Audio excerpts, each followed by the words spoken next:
welfare system that, in a way, has financially subsidized the stability of our community so that people aren't necessarily hungry. The strength of our community seemed to be less than what it should be. And partly because of the assistance of outside help means that you become dependent over time on those outside systems rather than being dependent on each other. So we were very certain that time banking was worth trying to implement in our own community development work. It was kind of like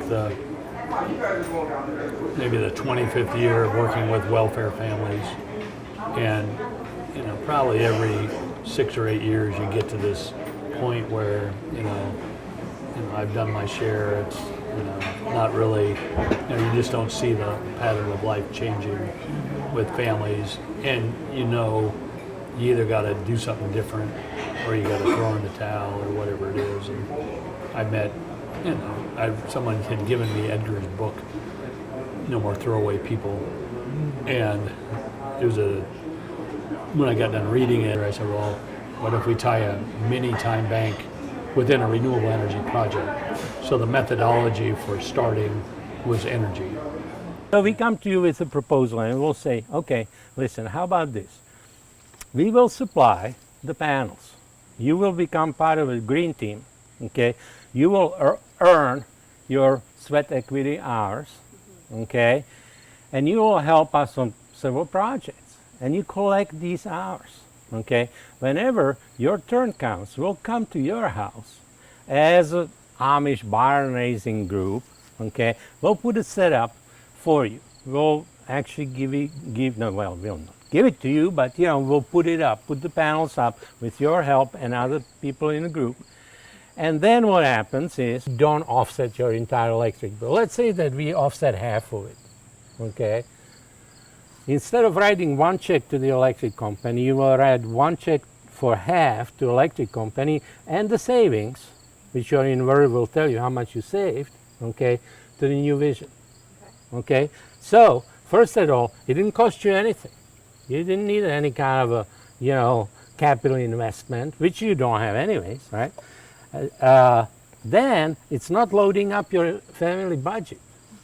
But that savings that you're paying back to the new vision is in turn helping the next family. And it's a revolving fund. Okay? So you already won. Didn't cost you anything to start with. You are creating equity. That's the second win, because in about 7 years or so, it's yours. We've been at the church about 4 years now, and we just fit in really nicely. We've just turned it on mid-June, and so far it's a normal $110, $120 bill is down to $50. Well, I'm not working right now. Here in this part of the country, it's very tough to find good employment, unless you're a coal miner or somebody that works in the woods cutting trees and stuff. I had back surgery back in '97, and I've been on disability ever since, so it's been tough because my self-esteem is lower because I don't have a job or a career right now. But this work around here I'm more busy than I ever was working. Yeah, we're getting ready to install them. We're hoping it's going to be a big discount on our electric bill. I tell you, it seems like you're working for nothing. And electric ain't cheap, around here. I know that.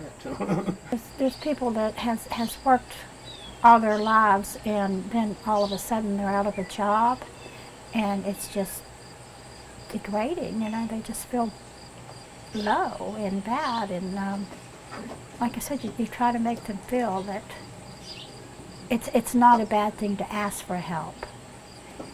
That everybody goes through it sometime in their lives, and I let them know that I've been there and I know how it is. I know our neighbors will come over and wonder what's going on, and inquire about how it's saving us, and if another family wants one built, we'll definitely go help them build. And so when we think about who are the kind of people that should have new technology in their hands, at some level, it's those people that struggle.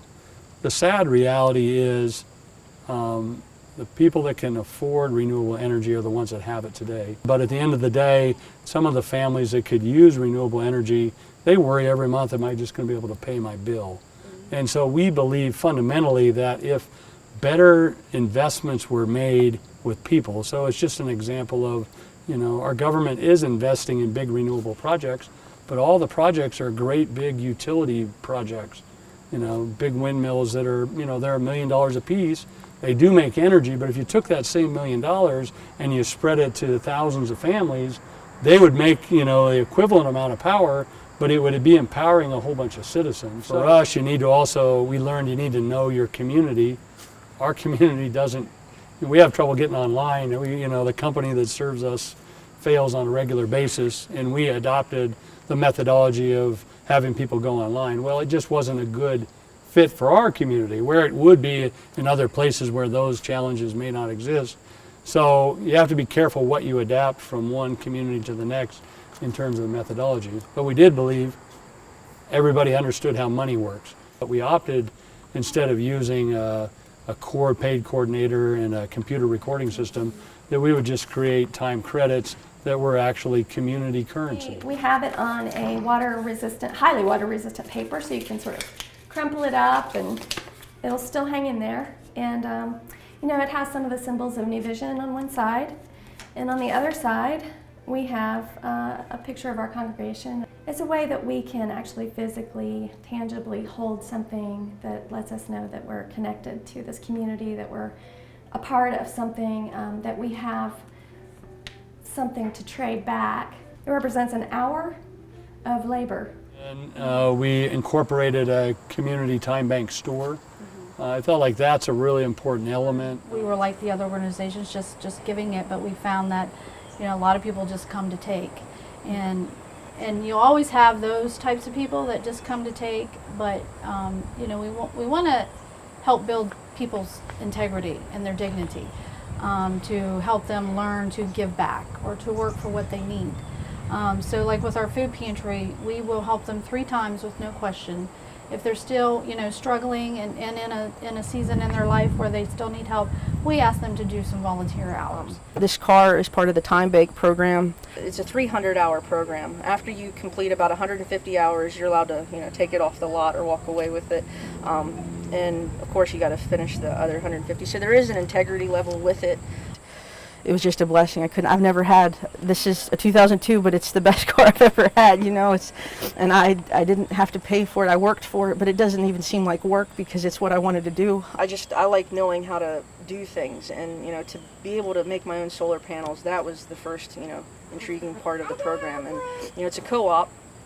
So everybody, all the solar panels that we have, we learn how to make them ourselves. That way we can maintain them over the years whenever we're using them. Mm-hmm. So seeing the look on the faces of the people that we get the systems already up and running. It might not be my system, but to know that I was a part of that, I can't even put that into words. So you got to work 10 hours in the community or under other bicycles, and you get your own bicycle. Our solar production shop, where each person came and volunteered to put these boxes, these aluminum cut pieces on, and to solder these little resistors or diodes in. And one of our best solderers was a 10-year-old girl, and that's how she earned her bicycle, is by soldering. She seemed to have the steady hand to be able to do that.